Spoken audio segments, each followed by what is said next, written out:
Tēnā koutou, tēnā koutou, tēnā koutou katoa. It is protocol that we usually introduce ourselves with our, we call it pepeha, which is in the big line of whakapapa, and we introduce with our maunga, our mountains and that. So, my taku maunga, tēnā koutou, taku maunga, puhanga toro tohora, ko hokianga, te moana, kia ora. That means well-being to you. Pehana means how are you. Taku ingoa, my name is Kahu. I'm included in such a lot of voluntary groups from here to Wasford and across to Whangarei. At the moment, I'm on my way to a leadership meeting, which includes for the deaf. And the other thing that I do is kohanga reo, teaching kohanga reo. I was the one that first started the kohanga reo in Dargaville in 1982, and it is still going. Apart from that, I also in the CAB, I help with the Red Cross, and I also help with kura kaupapa, and I teach people at home how to speak the Maori language. I have a lot to do with disabilities now that I'm in the chair. I have been in the chair for 4 years. I have 36 grandchildren and I'm hands-on with my grandchildren. We are working on a project at the moment and we're putting a plan together for the deaf. A plan together because there is no registered sign language for Maori. And so our leadership group is actually putting the plan in today to put through to Tauira Whiri for funding. And this is going to take place from today and tomorrow. It's actually a wānanga, it's actually a sleepover. And so that is what we're doing. So with a bit of luck, we're hoping to work hard. In fact, I believe we'll get through it. And guess what? But what's happening, we're hoping for everything to launch this year, and it's going to make history because there is no sign language in the Maori language, only the ones that we make up for when we do kapahaka and waiataringa or haka. And that's the only sign languages that we have in the Maori reo.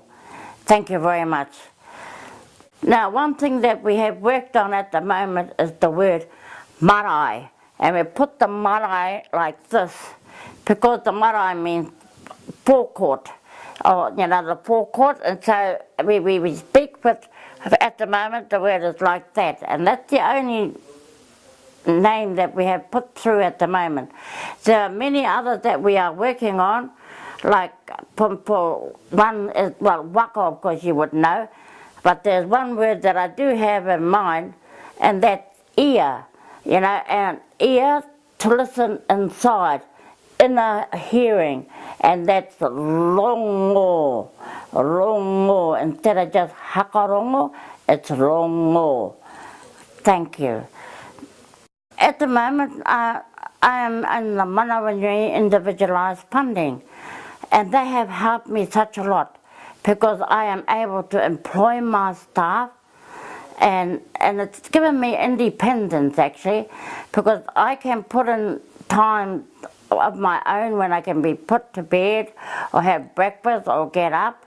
There's no set times, and with the carers, they're just so wonderful. But individualised funding has actually helped me immensely because they've given me the opportunity to get out more and not have to come back and, look at my time. I've got to get home, have a look, I've got to go and do this, have a look, and suit the carers. The carers have to suit me.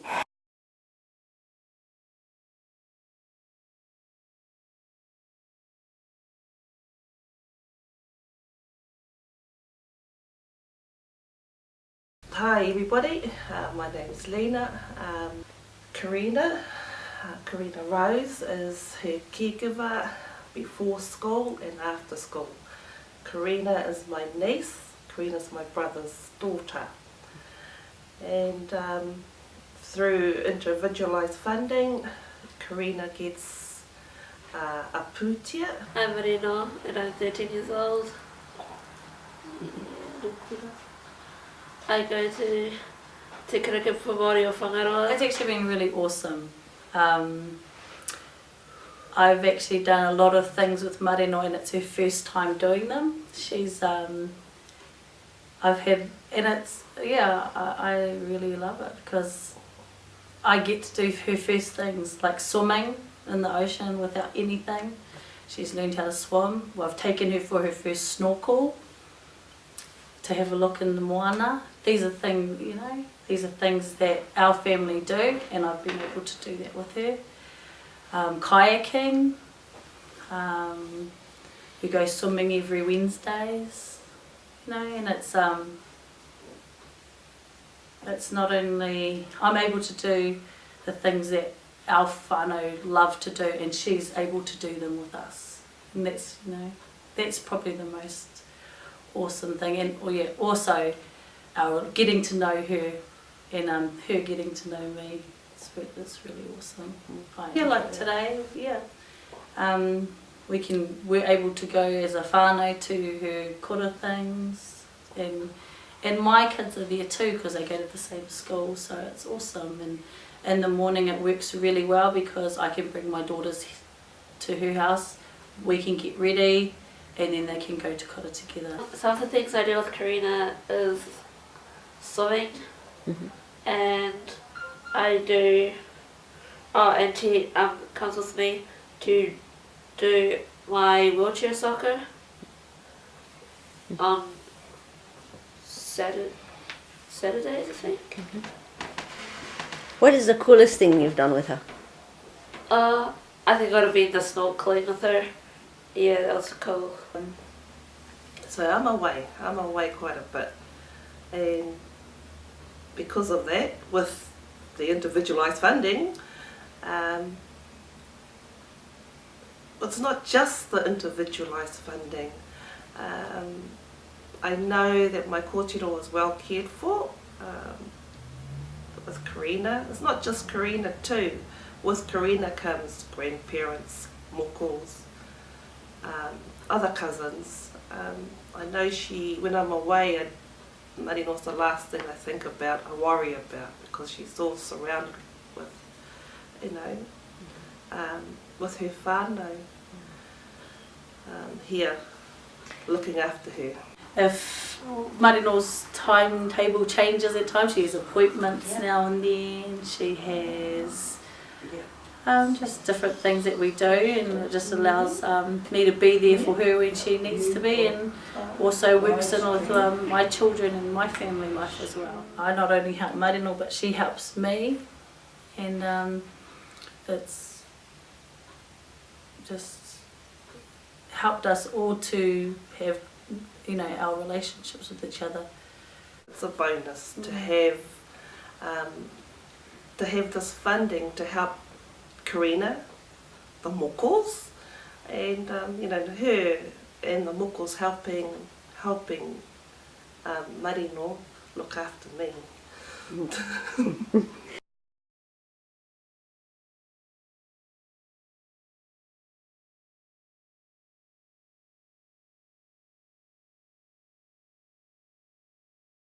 Yesterday we attended a meeting, and it was about what we can do for the future for Tyler. It was very interesting meeting with people and just hearing inspirational stories about other people. It makes you think outside the square. Sometimes you think you're on track, but hearing it said a different way and how it's either worked out positive or negative gives you an idea of where you're going next, and that's the exciting part, because sometimes you think, is this going right, should I be doing this, and then you hear a personal story and think, yeah, I'm on the right track, so you get excited again, you sort of have little bits of energy.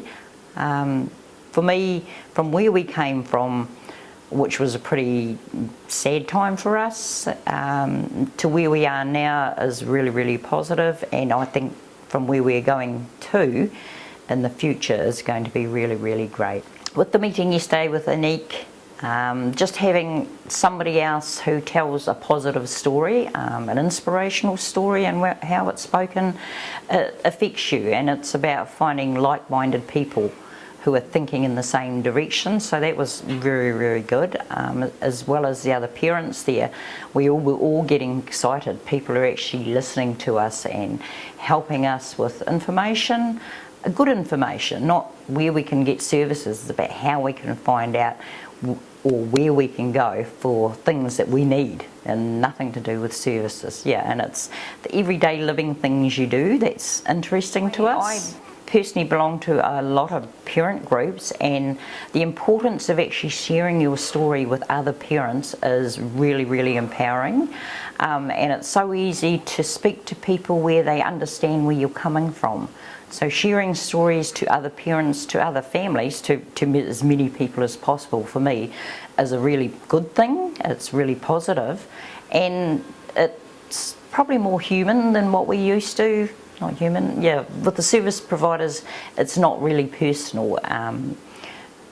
It's about their criterias. Do you fit? If you don't, they're not interested. But for personal stories, you know, it is emotional for you, and sometimes you can't always talk to professionals about your emotions because they don't want to know it. But when you're talking to families and sharing stories with families, they understand, and that emotion, it helps you heal.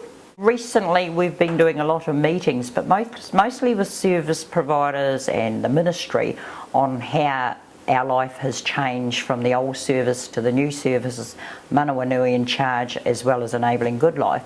But it's important to be able to give parents a feedback, and I love helping other parents, and as I said before, I was in a lot of groups, but I get most of my real good information from parents.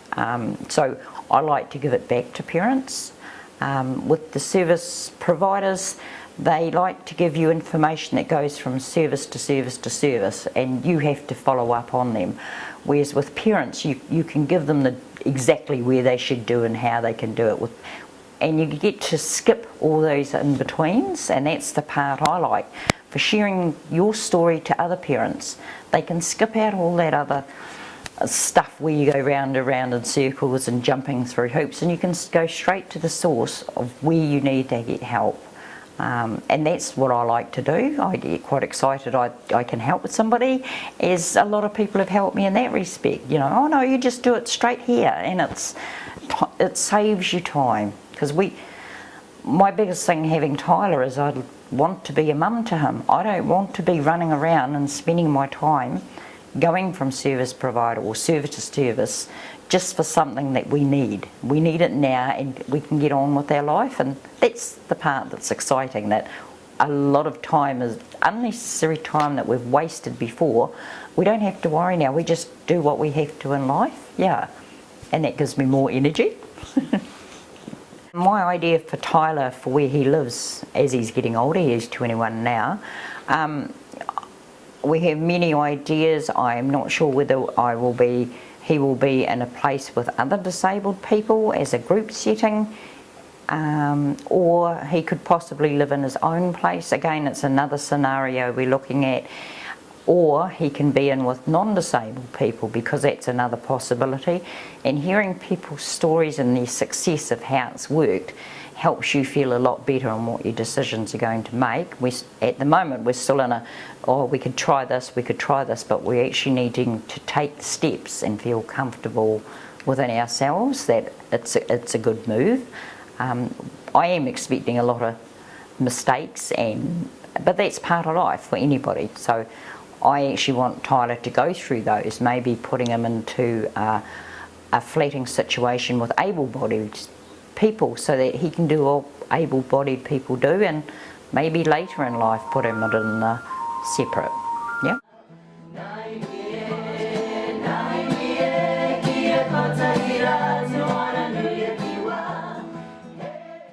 My name's Lorraine, and I have a 17-year-old daughter, Ella, and she has cerebral palsy. I want to talk a little bit about what I look for in support workers for Ella, and I think the number one for me is I want them to have a relationship. So if I'm bringing someone into our lives, the relationship has to be with the whole family. When you're building a relationship with anyone, and with a disability or not, you're looking at commonalities, and that's what we want to look at, not what makes us different but what makes us the same. So look at what you have in your life and the things that you're passionate about and that you enjoy, and your hobbies, your families, your culture, and then think about us and our child and what are the commonalities there. And if you have a lot, then there's every chance you're going to fit into our family just fine. I want to talk a little bit about this pounamu. It was given to me by an elder from Ngaitahu, an elder who has a son with a disability. And as our relationship moved on, as we got to know each other a bit more, I shared with him that I have an older sister with a disability, and now I have a child with a disability, and I just spoke a little bit to him about how my mother was an inspiration to me. How she actually got me ready to have Ella in my life, because when I was growing up with my sister, Mum and Dad never treated her any different. They had expectations of her. There are things that we all could do with the strengths we all had in our family, and there are weaknesses, and we all balanced each other. And so when Ella came into our lives, and the doctors said to us that she was not able to do a lot, and they actually told us to find somewhere for her and for us to maybe have another child. That wasn't an option for us. We knew that she had value, how she was, because we'd had people with disabilities in our lives already. And so as we learnt this about each other, on our last day together, this kaumātua presented me with this pounamu. And he named her after my mother, and my mother's name was Hinituria. And so I carry her with me wherever I go.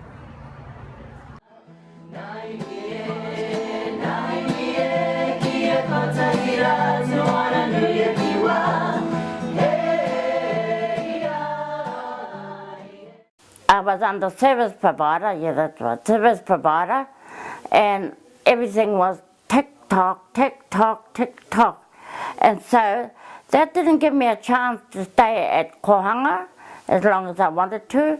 That didn't give me a chance to stay at all the handcraft things that I'm in, or the Red Cross. It didn't give me any of those chances. And if it was a rainy day, I could put myself around because of individualised funding. And of course, not only that, Shmuel, I have to take my hat off to Shmuel, because whenever I needed him, he was always there with help. And whenever I ring them up, you know, it's like they're right there beside me talking to me, because the staff, they're just mwah, they're mwah, and I just love them, and that's not a word of lie either. Kia ora.